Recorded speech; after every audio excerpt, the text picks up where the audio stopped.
उस मृगी ने महाराज नदी में छलांग लगा दी। जोर जोर से नदी पार करने लगी। नदी का ठंडा ठंडा जल, प्रसव वायु का वेग, सिंह का भय, उस गर्भवती मृगी ने अपने गर्भस्थ शिशु को, उसका प्रसव उसी नदी में हो गया और उसने एक सुंदर मृग शावक को जन्म दिया। स्वयं किनारे गई, प्राण त्याग दिए। भरत जी ये दृश्य देख रहे थे। भरत जी ने माला पूरी की, गले में डाली और गए उस बालक को ले आए। क्यों? क्योंकि दया धर्म को मूल है। आप मार्ग से जा रहे हो, रोड पे जा रहे हो, किसी का एक्सीडेंट हो गया, गिरा पड़ा है, रक्त बह रहा है, आप देख के अनदेखा कर देते हो, अरे कोई होगा, हम तो लेट हो रहे हैं, हमें अपने काम से जाना है। बल्कि हमारा धर्म कहता है, हमारा शास्त्र कहता है, कोई आपत्ति में है, विपत्ति में है, संकट में है और तुम्हारी सामर्थ्य है तो उसके संकट को दूर करना चाहिए। ये दया धर्म को मूल है। और पाप मूल अभिमान, तुलसी दया न छाड़िए, जब लग घट में प्राण। दया को नहीं त्यागना चाहिए, दया धर्म का मूल है। मार्ग से जा रहे हैं, किसी का एक्सीडेंट हुआ देखा, पड़ा हुआ है सड़क पे, हम मुंह फेर के चले जाते हैं, अरे हम इसको हॉस्पिटल पहुंचाएंगे, हॉस्पिटलाइज करेंगे, तब तक तो हमारा काम लेट हो जाएगा। अपने काम को करते हैं, लेकिन वहां पहुंचे तब तक टेलीफोन आया, पता चला कि जिसका एक्सीडेंट हुआ था वह तो हमारा ही सगा है। फिर ढूंढते फिरते हैं कौन से अस्पताल में कहाँ है। दया धर्म को मूल है। यदि आपके सामने किसी प्राणी को संकट है, विपत्ति है, उसकी संकट को दूर करने का प्रयास करना चाहिए। यही संत भरत जी ने किया। गए उस हिरण शावक को ले आए, सूखे वस्त्रों से उसके गीले शरीर को पोंछा है, सूखे सूखे पत्ते लेकर आए, अग्नि जलाई, उसको गर्मी पहुंचाई है, हरी हरी घास तोड़ कर लाए थे, उसको घास खवाई। लेकिन धीरे धीरे दया प्रेम में बदल गई। प्रेम से बोलो राधे राधे। जीवों पे दया करो। लोग अपने घरों में कुत्ते बिल्लियां पालते हैं, प्रेम से बोलो जय श्री कृष्ण। बड़े बड़े सुंदर जानवर पालते हैं, लेकिन ये नहीं जानते कि अंत समय हमें उसी की याद आती है जिससे अधिक हमारा प्रेम होता है, जिससे अधिक स्नेह होता है। भरत जी 200 माला जपते थे, लेकिन अब समय उसकी सेवा में लगने लगा ना, उसके लिए घास लेके आना, कहीं इधर उधर विलुप्त हो जाता तो खोजने लगते, कोई शेर न खा जाए, कोई हिंसक जानवर न खा जाए। तो धीरे धीरे माला की संख्या कम होने लगी। 200 से 150, 100, 50, 10, 20, बहुत संख्या कम। अब तो एक माला भी जपने के लिए बैठे तो हिरण का शावक पीछे से आए, इनकी कमर चाटने लगे, तो ये माला वाला सब छोड़ दे, गोदी में बिठा ले। आहा, ये मुझको ही अपना माँ मानता है, ये मुझको ही अपना पिता मानता है, इसकी माँ है नहीं ना। दया स्नेह में बदल गई, आसक्ति में बदल गई। प्रेम सबसे करो, दया सब पर करो, लेकिन आसक्ति मत करो। आसक्ति शब्द वो है जो आ तो सकती है लेकिन जा नहीं सकती, क्योंकि आसक्ति है, किसी को धन में आसक्ति होती है, किसी को पत्नी में आसक्ति होती है, किसी को पुत्र में आसक्ति होती है, और जिसकी जिसमें आसक्ति होती है ना, मृत्यु के समय हमें उसी की याद आती है। इसीलिए हम कहते हैं कि सच्चा प्रेम भगवान से करो, भगवान में आसक्ति करो। यदि भगवान में आसक्ति नहीं होगी ना तो भगवान की याद नहीं आएगी, और यदि भगवान में आसक्ति होगी, अंत समय भगवान का नाम हमारे मुख में आ गया तो भगवान के धाम की हमको प्राप्ति हो जाएगी। इसीलिए गुरुजी माला पे भजन करने का नियम बताते हैं। लोग कहते हैं जी माला पे क्या जपना, हम तो मन मन में जप लेते हैं। माला तो कर में फिरे, मंत्र फिरे मुख माए, और मनवा तो चहु दिस फिरे, ये तो सुमिरन नाय। लेकिन हमारी वैदिक परंपरा में, सनातन धर्म की परंपरा में, गुरु परंपरा में माला पर जप करने की विधि बताई। क्यों? क्योंकि माला पर जप करते करते करते करते वह मंत्र हमारे अभ्यास में आ जाए, और हाथ में माला न होते हुए भी श्री कृष्ण शरणम मम, श्री कृष्ण शरणम मम, गोविंद का नाम हमारे मुख में चलता रहे। इसलिए विधि बताई जाती है माला पर जाप करने की। विधि करते करते फिर प्रेम हो जाता है परमात्मा में, और जब प्रेम हो जाए फिर विधि की आवश्यकता नहीं होती। लेकिन प्रेम होने के लिए विधि की अति आवश्यकता है। आसक्ति हो गई थी हिरण में। एक दिन की बात, ये गए थे घास लेने के लिए, उधर से हिरणों का झुंड आया और ये हिरण का जो शावक था हिरणों के झुंड में मिलके वहां से पलायन कर गया। ये लौट के आए, कुटिया में हिरण को नहीं पाया तो बड़े व्याकुल हो गए। हिरण हिरण कहने लगे, हा हिरण, हा हिरण, हा हिरण। और अंते मति सा गति, ऐसा नियम है शास्त्रों में कि अंत समय जिसकी याद आती है वही हमें बनना पड़ता है प्यारे। और ये हिरण हिरण कहते कहते मरे तो इनका देह छूटा, और दूसरा जन्म जब इनका हुआ ना तो इन्हें हिरण बनना पड़ा। बोलो भक्तवत्सल भगवान की जय हो। अब कथा रूपी आईने में अपना दर्शन कर लेना, हमारा प्रेम किसी से इतना ज्यादा तो नहीं। जिसकी याद हमें अंत में आती है वही हमें बनना पड़ता है, हिरण बने। लेकिन उन्होंने भगवान का भजन किया था। भगवान का भजन कभी विफल नहीं जाता। देखने में ऐसा लगता है, लोग कहते हैं महाराज हम आज बहुत भजन कर रहे हैं, बहुत भक्ति कर रहे हैं, बहुत सत्संग कर रहे हैं, फिर भी हम दुखी, और वो फलाना व्यक्ति इतना पाप कर रहा है, इतना गलत गलत कर्म कर रहा है, और वो फिर भी सुखी। ये ज्वलंत प्रश्न है आज के समाज का। प्रेम से बोलो जय श्री कृष्ण। बड़ा ही ज्वलंत प्रश्न। हम तुम्हारा सत्य की राह पे चल रहे हैं, सच्चा सच्चा जीवन जी रहे हैं, और हम दुखी, और वो फलाना व्यक्ति इतना बुरा कर्म कर रहा है, इतना गंदा गंदा कर्म कर रहा है, और वो फिर भी सुखी। भैया कई प्रकार के कर्म होते हैं, क्रियमाण, संचित, प्रारब्ध। आज यदि हम सत्कर्म कर रहे हैं तो इसका खजाना इकट्ठा हो रहा है, इसका फल हमें मिलेगा। जो आज सुखी है ना उनको कल दुखी होना पड़ेगा, और जो आज दुखी है उनको भी कल सुखी होना पड़ेगा। साइकिल चलती है, साइकिल के पहिए में जो रिम होती है उस रिम में जो ताल लगे होते हैं, कभी ऊपर वाला नीचे आता है तो नीचे वाला ऊपर जाता है। आज हम दुखी हैं, सदैव दुखी नहीं बने रहेंगे। हमारे भजन का फल जब उदय होगा तो हम सुखी अवश्य होंगे, ऐसा मानकर भगवान का भजन करते रहना चाहिए। बोलो भक्तवत्सल भगवान की। तो मिला आंगिरस गोत्रीय पंडित जी के यहाँ जन्म हो। पंडित जी के 3 पुत्र थे, तीसरे नंबर के ये भरत जी। लेकिन इनको दोनों जन्मों की बात याद थी। मैं भरत नाम का राजा था, हिरण में आसक्ति होने के कारण हिरण बनना पड़ा।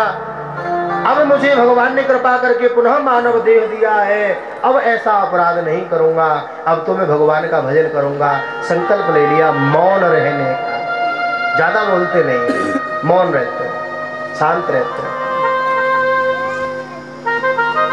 एक दिन की बात, पिता ने पास में बुलाया, यज्ञोपवीत संस्कार कराया, चौड़ी शिखा रखवाई, माथे पे तिलक धारण कराया, कान में गायत्री मंत्र फूंक दिया और कहा कि मंत्र याद करके सुनाओ। भरत जी ने सोचा आज यदि मंत्र याद करके सुना दिया, कल कहेंगे ग्रह शांति पढ़ लो, परसों कहेंगे यजमान की बेटी का विवाह कराओ, और फिर उसी चक्कर में पड़ जाएंगे, माया मोह के चक्कर में। इसलिए मंत्र याद करके नहीं सुनाया। ब्रह्म ज्ञानी थे, परम ज्ञानी थे, बहुत मंत्र आते थे लेकिन सुनाया नहीं। पिता ने कहा ये तो जड़ पैदा हुआ है, जड़ कहते मूर्ख को, इनका नाम पड़ गया जड़ भरत। प्रेम से बोलो राधे राधे। पिता का अंतिम समय आया, बड़े भाइयों को बुला के कहा भाई तुम्हारा ये जो छोटा भाई है ना, इसका स्क्रू थोड़ा ढीला है, इसकी जरा देखभाल करना, रोटी पानी की इसको मना न करना। भाइयों ने कहा ठीक है। पिता का देहावसान हुआ, बड़े भाइयों का विवाह हुआ, घर में 2-2 भाभियां आई। पहले तो भाई सेवा करते रहे, लेकिन अब भाभियों से नहीं देखा जाता, क्योंकि काम का ना काज का, दुश्मन अनाज का। आदमी काम का प्यारा होता है, शाम का प्यारा नहीं होता। हाँ, भाभियों ने कहा महाराज ये दिन भर पड़ा रहता है, सुबह उठता है, नहा धो के माला लेके बैठ जाता है, बस 12 बजे तक बैठा रहता है। 12 बजे उठता है, कुछ खा लेता है, 1-2 घंटे सो लेता है, फिर माला लेके बैठ जाता है। इसको खेत पे ले जाओ। भाई खेत पे ले गए, कहा कि इस खेत से उस खेत तक एक नाली खोद दो जल जाने के लिए। इन्होंने 20 फुट गहरा गड्ढा खोद दिया। भाइयों ने बहुत डांटा। एक दिन फसल की रखवाली में खड़ा करके चले गए। बाजरे की फसल खड़ी हुई थी, लहल आती हुई। कहा कि कोई भी पक्षी आके न खाए, मचान पे खड़ा कर दिया।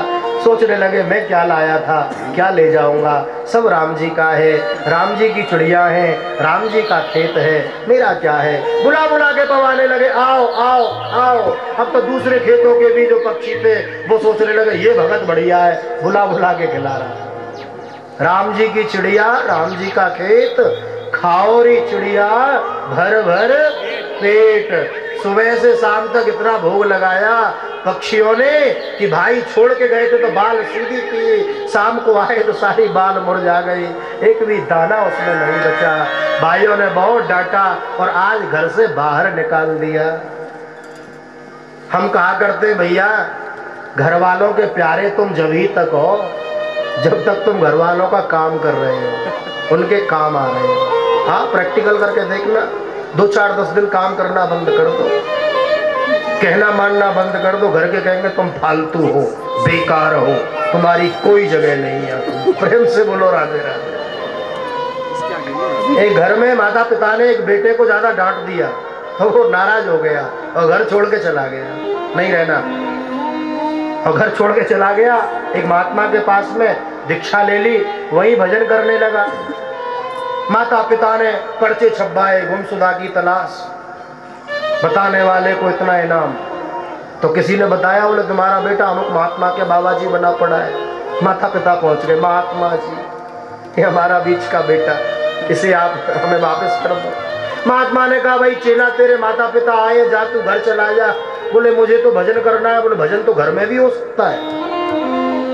तो ये चेला जी आए घर में और जैसे ही प्रातः काल हुआ, स्नान हुआ, माला लेके बैठ गए। 12 बजे तक बैठे रहे, 12 बजे उठे, भोजन कर लिया, फिर बैठ गए। अब घर के बोले ये तो दिन भर बैठा रहता है, काम कुछ करता नहीं। बोले अभी बाबा का भूत सवार है इसके ऊपर, 2-4 दिन भजन करेगा फिर छोड़ देगा। लेकिन उनकी तो लगन और लगती रही।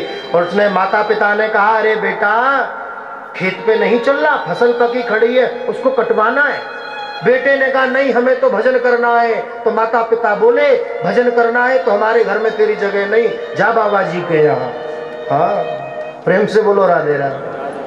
हम परिवार वालों के तभी तक प्रिय हैं जब तक उनके काम आ रहे हैं। जिस दिन काम करना बंद कर दोगे ना, कोई आपसे प्रेम नहीं करेगा, कोई प्रेम नहीं करेगा। जड़भरत जी महाराज मार्ग से जा रहे थे, कथा तो विस्तार से है, समय का अभाव है, भगवान की कथा है ही ऐसी। एक प्रसंग ले लें, पूरा करने का मन ही नहीं होता। हरि अनंत हरि कथा अनंता, कहीं सुनई बहुविध सब संता। भगवान के परम विचित्र चरित्र हैं, जीवन भर यदि कथा कहे तो भी पूरी न हो पाए, ऐसी विलक्षण कथा। आइए अब थोड़ा त्वरित गति से चलते हैं, क्योंकि भगवान कृष्ण का जन्मोत्सव भी होना है और फिर आपकी बस का भी समय हो जाता है जी। प्रेम से बोलो राधे राधे। किसी की बस छूट गई तो फिर कहेंगे महाराज व्यास जी ने तो छोड़ा ही नहीं हमें। मार्ग से जा रहे थे, किसी गोलभील के सरदार ने माँ भद्रकाली से कामना की थी, पुत्र होगा तो नरबली दूंगा। इनको पकड़ के ले गए, माता के सामने बलि देना चाहते थे। माता की मूर्ति तड़तड़ाहट की गर्जना के साथ फटी है, माँ प्रकट हुई हैं। माँ ने खड़ग छीनकर सभी गोलभीलों का उद्धार किया है। जड़भरत जी आगे चले हैं, मार्ग में जा रहे थे, सामने से सिंध सौभीर देश का राजा रहुगढ़ पालकी में बैठकर, पालकी को 4 कहार चला रहे थे। एक कहार अस्वस्थ हो गया, बोले महाराज मैं पालकी चलाने में असमर्थ हूँ। तो राजा ने कहा जो कोई हष्टपुष्ट व्यक्ति मिल जाए ला के जोत दो पालकी में। और कोई मिला नहीं है, बाबा भरत जी मिल गए, हाथ पकड़ के ले आए, पालकी में जोत दिया, चलने लगे। इन्हें कहा एक नियम था, संत जब चलते हैं तो नीचे की ओर देख के चलते हैं। अभिमानी जब चलता है तो गर्दन उठा के चलता है, सामने देख के चलता है। महात्मा की दृष्टि हमेशा चरणों में होती है। भरत जी का नियम था, मार्ग में चलते थे ना, नीचे देख के चलते थे। कोई चीटा चीटी, कोई जीव मेरे पैर के नीचे आके मर न जाए, कोई अपराध मुझसे न हो जाए। नीचे देख के चल रहे थे, चीटियों की लाइन आई और जैसे ही लाइन आई तो जड़भरत जी उछले। और विचार करो कि जब पालकी चलाने वाला कहार उछलेगा तो बैठने वाले की स्थिति क्या होगी, है? पालकी में बैठने वाला तो बेचारा वैसे ही घबराता है, और कहीं कहार उछले। कहा जैसे ही भरत जी ने एक छलांग मारी, राजा का सिर बल्ली से टकराया, जोर से चोट आ गई राजा के सिर में। डांट के बोला, ठीक से पालकी चलाओ। तीनों कहार बोले, महाराज हम तो ठीक चल रहे हैं, ये जो मोटा ताजा बाबा आया है ना, यही ज्यादा उछल कूद कर रहा है। रहुगण के मुख से निकल गया, अरे बाबा तेरा इतना मोटा ताजा शरीर देखने में बड़ा पहलवान नजर आता है, लेकिन पालकी चलाने में तुझे कष्ट होता है। ठीक से पालकी चला, नहीं तो करोति चिकित्सायाम दंड पाणी रिव, ऐसा दंड तुम्हें दूंगा, ऐसी चिकित्सा तुम्हारी करूंगा, जीवन भर याद रखोगे। जड़ भरत जी के नेत्र सजल हो गए। आगे चले, फिर कोई जीव आया, फिर उछले, फिर राजा के सिर में चोट आई, राजा ने फिर डांटा। तीसरी बार पुनः चले हैं। इस बार जब उछले ही जड़ भरत जी, राजा के सिर में जोर से चोट आई, राजा से नहीं रहा गया, पालकी से कूद पड़ा, नीचे आ गया। भरत जी का हाथ पकड़ लिया और बोला, इतना मोटा ताजा तेरा शरीर है, जीवित ही मुर्दे के समान लगता है तेरे अंदर जान नहीं है, तेरे अंदर प्राण नहीं है। अरे मुझे ढोने का श्रम तुझे लगता है, मैं तेरी चिकित्सा करूंगा, सावधान। जड़ भरत जी आज तक बोले नहीं थे, मौन थे, लेकिन आज नेत्र सजल हो गए, सोचने लगे, आज यदि मैं नहीं बोलूंगा ना तो आने वाले समय में लोग कहेंगे कि देखो रहुगण की पालकी को जड़ भरत जी ने चलाया, फिर भी रहुगण मूर्ख का मूर्ख ही रहा, अज्ञानी का अज्ञानी ही रहा। संत मिलन के बाद भी यदि व्यक्ति अज्ञानी रह जाए तो मिलन का फल अभी प्राप्त नहीं हुआ।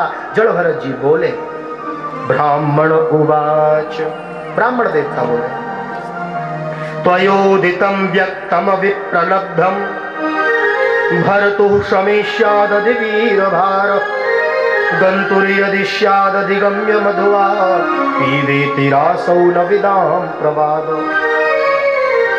अरे राजन, तुमने कहा कि मैं मोटा ताजा हूँ, हष्ट पुष्ट हूँ, मोटा होना, पतला होना, जन्म लेना, मर जाना, ये शरीर का धर्म है, मैं शरीर नहीं, मैं तो चिन्मयी आत्मा हूँ।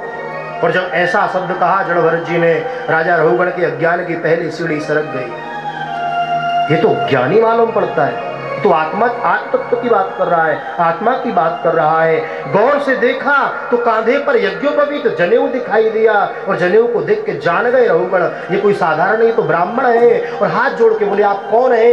व्यास है, वशिष्ठ है, पाराशर है, कौन है? आपके कंधे पर जनेऊ पड़ा हुआ है, जरूर आप कोई ब्राह्मण है, आप बताइए।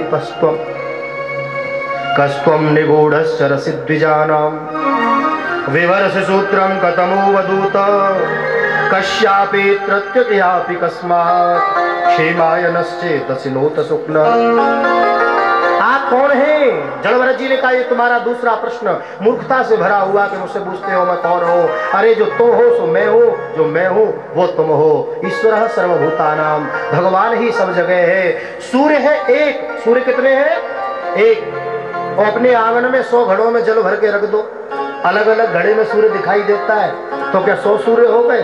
नहीं, सूर्य तो एक ही है, हम सब उसके अंश हैं। अज्ञान की दूसरी सीढ़ी सरक गई, बहुत ज्ञान दिया, और जैसे ही अज्ञान का खंडन हुआ, चरणों में गिर पड़ा राजा रहुगण।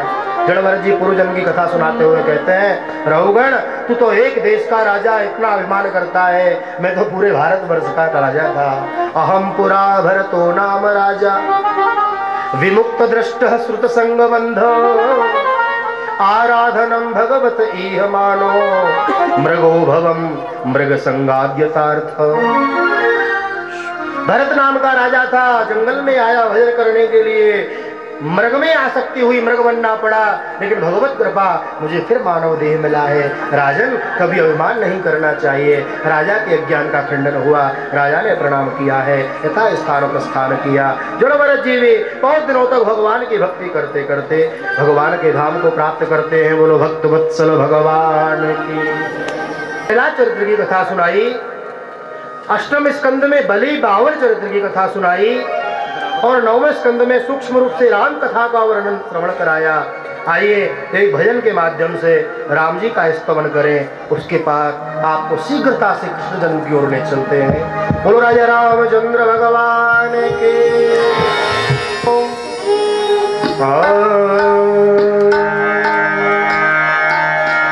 सिर पर सीताराम फिकर फिर क्या करना, सिर पर सीताराम फिकर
सत्संगी, भोजन राम कथा सत्संगी, भोजन राम कथा सत्संगी, भोजन राम कथा सत्संगी, उनके सहायक श्री बजरंगी, उनके सहायक श्री बजरंगी, उनके सहायक श्री बजरंगी, उनके सहायक श्री बजरंगी, असमित बल के धाम, बल के धाम फिर काहे की सिर पर सीताराम जिगर दुनिया करना, सिर पर सीताराम जिगर दुनिया करना,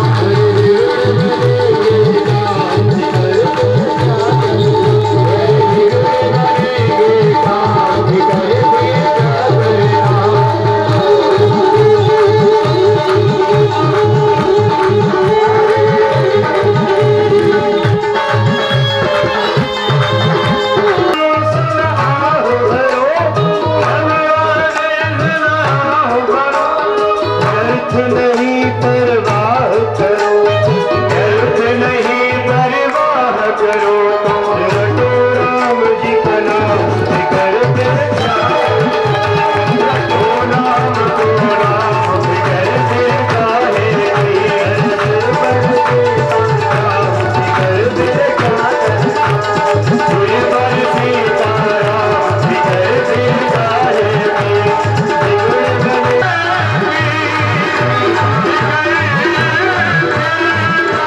पालन करके बड़ा किया। नारद जी आए, नारद जी ने बताया कंस तेरे पिता सूरसेन नहीं, तेरे पिता मथुरा के राजा उग्रसेन हैं। कंस को जब ऐसा पता चला गया वन में भोलेनाथ की तपस्या की, भोलेनाथ प्रकट हुए।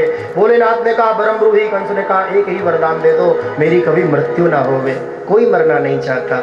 भोलेनाथ ने कहा भाई ऐसा वरदान तो है नहीं, एक धनुष मैं तुझे देता हूँ, इस धनुष को साधारण व्यक्ति तोड़ेगा नहीं और जो इसे तोड़ेगा वो तुझे छोड़ेगा नहीं। आज्ञापित होकर आया है। रात्रि में इसने बहुत राक्षसों की सेना एकत्रित की, अघासुर, बकासुर, धेनुकासुर, अरिष्टासुर, पूतना आदि की सेना को लेकर मध्य रात्रि में मथुरा पर चढ़ाई की। पिता उग्रसेन ने मना किया, लेकिन इसने कहा पिताजी इधर आइए, इधर आइए। ले जाकर कारागार में बंद कर दिया, सब यज्ञ बंद करा दिए, अनुष्ठान बंद करा दिए, भजन पाठ पूजन सब बंद करा दिया। नाष्टव्यम न दातव्यम न होतव्यम दुजा कचित, कह दिया कोई भजन नहीं करेगा, कोई यज्ञ नहीं करेगा। भजन करना है मेरे नाम का करो, यज्ञ करना है तो मेरे नाम का करो। कंसाय स्वाहा, ऐसी आहुति दीजिए। देवता घबराए, भगवान के पास में गए, भगवान से प्रार्थना की। भगवान ने कहा चिंता न करो, कंस की एक बहन है चचेरी बहन जिसका नाम है देवकी, इसका विवाह वसुदेव जी के साथ में संपन्न किया है। विदा करने के लिए जा रहा था, मार्ग में आकाशवाणी हुई, अरे कंस, जिस बहन देवकी को तू इतने प्रेम से विदा करने जा रहा है, इस देवकी का अष्टनाद तेरा गुमान होगा। जैसे ही कंस को पता चला, घोड़ों की लगाम छोड़ दी, कूद पड़ा, म्यान से तलवार खींच ली, देवकी को मारना चाहता है। वसुदेव जी ने रोक लिया, वचन दिया वसुदेव जी ने, जितने बालक होंगे मैं तुझे ला कर दूंगा। कंस ने कहा हमारी भी शर्त है, कारागार में बंद रहना पड़ेगा। ले जाकर जेल में बंद कर दिया। समय व्यतीत हुआ, कालांतर में वसुदेव देवकी के पहले बालक का जन्म हुआ, जिसका नाम हुआ प्रद्युम्न। महाराज, यह बालक जैसे ही इसका जन्म हुआ है, कंस दौड़ा दौड़ा आया, इस बालक को मारना चाहता था, मुस्कुरा गया, दया आई। नारद जी आए, नारद जी ने समझाया, कंस ने बालक को शिला पर पछाड़ा है, एक एक करके 6 बालकों की हत्या कर दी। 7वें के रूप में साक्षात बलभद्र शेषावतार। बोलो बलराम जी महाराज की। माता रोहिणी के घरों में स्थापित किया है। अब धीरे धीरे आया भादों का महीना, भादों का महीना आ गया, अष्टमी तिथि आ गई, कृष्ण पक्ष आ गया, बुधवार आ गया, रोहिणी नक्षत्र आ गया, भवकर्ण आ गया, और रात्रि के ठीक 12 बजे वसुदेव और देवकी के भाग्य की सराहना करते हुए भगवान नारायण चतुर्भुज रूप धारण करके कंस के कारागार में प्रकट हुए। बोलो भक्तवत्सल भगवान की जय हो। 4 भुजा धारण करके आए। माता देवकी ने कहा प्रभु, हमने बेटा बन के आने के लिए कहा था, आप तो पिताजी बन के आए हो। भगवान ने कहा मामा जी हमारे भाई जितने भी जन्म लेने की देर न हुई, मामा जी मारने के लिए चले आते हैं, इसलिए शंख चक्र गदा पद्म लेके आया हूँ युद्ध करने के लिए। माता देवकी पिता वसुदेव ने कहा नहीं, हमें तो बाल रूप में चाहिए। भगवान ने कहा फिर आपको हमारी रक्षा करनी पड़ेगी। भगवान ने इशारा कर दिया था, ले जाना यमुना के किनारे, गांव है गोकुल, गोकुल के राजा है नंद बाबा, नंद रानी की पत्नी नंद रानी यशोदा, यशोदा ने एक कन्या को जन्म दिया है, उस कन्या को ले आना, मुझे छोड़ आना, ऐसा आश्वासन दिया। और जैसे ही वसुदेव जी ने भगवान कृष्ण का स्पर्श किया है, कन्हैया बाल रूप में प्रणित हो गए हैं। गुलवाल कृष्ण लाल के ये हो। हाथ में लेके टोकरी में रखा, जैसे ही सिर पे उठाया हाथ की हथकड़ी खुल गई, चलना आरंभ किया, पैरों की बेड़ियां खुल गई, पहरेदार भी सो गए, ताले चट चट करके टूट गए। चले हैं आगे, मंदम मंदम जलधरा, नन्ही नन्ही बूंदें गिरने लगी। यमुना ने मार्ग दिया है, पहुंचे हैं गोकुल में, नंद रानी ने कन्या को जन्म दे रखा है।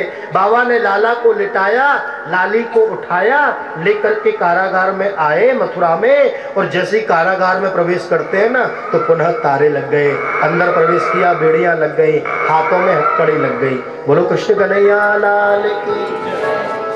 संत कहते हैं भैया जीव जो भगवान का स्पर्श करता है तो उसके सारे बंधन छूट जाते हैं, और जीव भगवान को छोड़ के माया रूपी कन्या का स्पर्श करता है तो फिर बंधनों में बंध जाता है।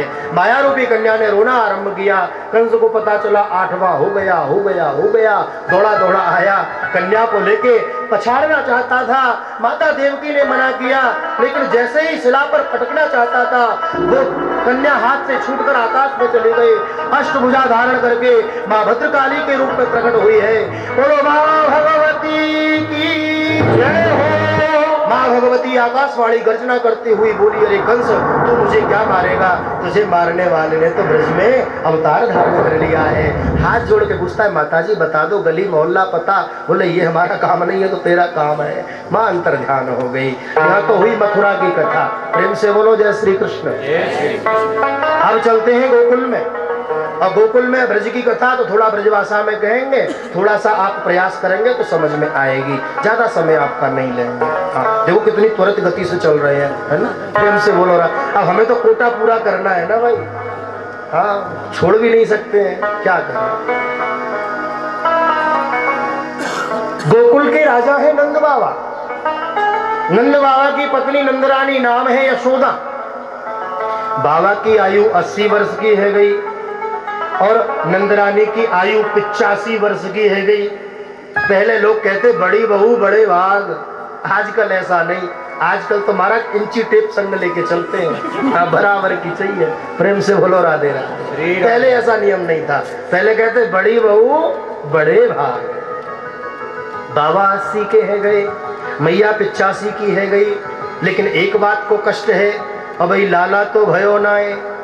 गुरुजी के पास में गए, गुरुजी बड़ी कृपा होगी आपकी, कोई ऐसो यज्ञ करो, कोई अनुष्ठान करो जो हमारे घर में लाला की प्राप्ति होए। सांडिल्य मुनि बोले आप यज्ञ को अनुष्ठान करवाओ, संतान गोपाल यज्ञ, यमुना किनारे हमारो आशीर्वाद भगवान से प्रार्थना करेंगे, आपके यहाँ सुंदर लाला को जन्म होएगो।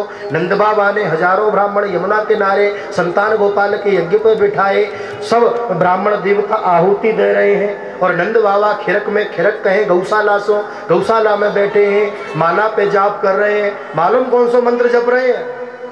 अभी तो भयो नाए, जाने कब होएगो, मैं 80 को है गयो, अभी तो भयो नाए, जाने कब होएगो, ऐसो जप कर रहे। इधर अष्टमी तिथि की रात्रि, नवमी की भोर, नंदा सुनंदा दोनों पहले से आई हुई थी। ननद यशोदा की मन में सोची रोज तो भाभी जी नित्य जल्दी जग जाती, आज काहे को नहीं जगी। जैसे पास में गई, झीनी सी चदरिया में छोटो सो बालक लेटे हुए देखो। 11 बार हरिश शरणम को जाप कियो, क्यों? क्योंकि लाला ही होना चाहिए, लाली वही तो फिर भेंट नहीं मिलेगी, लाला ही होना चाहिए। हरिश शरणम को जाप कियो और जैसे ही झीनी सी चदरिया हटाए के देखो, सुंदर लाला को दर्शन भयो है। गुलवाल कृष्ण लाल की। महाराज थारी बजाई है, दौड़ी दौड़ी खिरक में गई।